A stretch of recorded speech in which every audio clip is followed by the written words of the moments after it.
During the time of the prophet Samuel, Israel was a nation under the guidance of prophets and judges, ultimately ruled by God. Israel, however, wanted a king.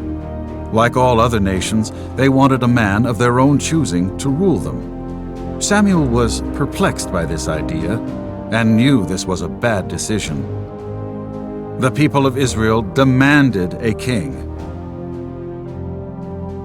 As usual, Samuel prayed. God answered his prayer and told Samuel, "Obey the voice of the people. They have rejected me from being king over them.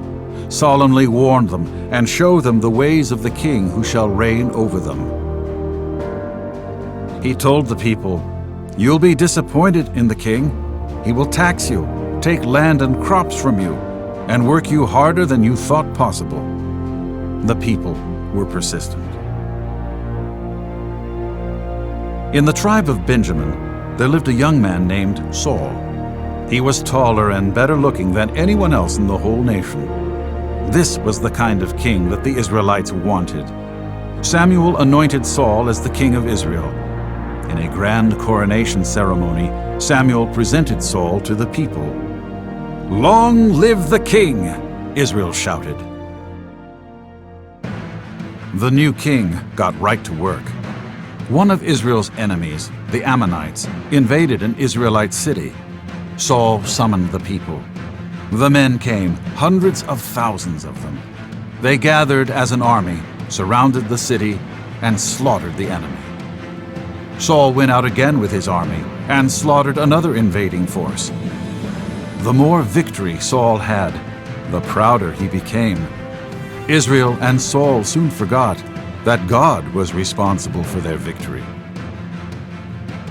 But then something changed. After yet another successful battle, Saul was supposed to wait for the priest Samuel to come so he could offer a sacrifice. Instead, he decided that he himself was worthy of sacrificing to God. This was a big mistake. Samuel showed up soon after and confronted him. "You have sinned," Samuel told him. God's favor and blessing on Saul was about to change. Things got worse. Sure, Saul was enjoying great military success, but he was also disobeying God's commandments. As Saul came to one enemy city, preparing to conquer it, God told Saul and his army, "Destroy everything." But Saul disobeyed. Instead, he took the good stuff for himself. He didn't destroy it. He stole. God had to reject Saul as king of Israel. Later on, when God chose David to be Israel's next king, Saul's fury increased. He was jealous of David and called out his entire army to find David and kill him. Sadly, Saul's life came to an end during a battle with the Philistines. He was wounded by an arrow from the enemy. Rather than be killed by the enemy, he decided to end his own life. He fell upon his sword and died. What a tragic end for Israel's first king. They had wanted a king so badly. They thought they had him, tall, strong, handsome, and a great warrior. But he rejected God, so God rejected him as king.